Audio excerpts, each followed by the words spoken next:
দেখো আজকে তাড়াতাড়ি রান্না হচ্ছে গরমের জন্য।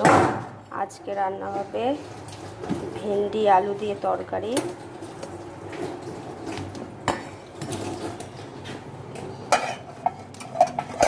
এখানে আছে উচ্ছে হবে চাকচাক করে ভাজা,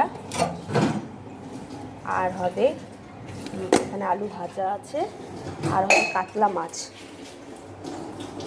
চলো অনেকগুলো পরে আবার তোমাদের সাথে দেখা হচ্ছে। তো আজকে কী রান্না হবে তোমাদের তো দেখিয়ে দিলাম। আর এখন তাড়াতাড়ি করে রান্না হয়, প্রচণ্ড গরম পড়েছে কদিন ধরে, ওই জন্য তাড়াতাড়ি করে রান্না হয়।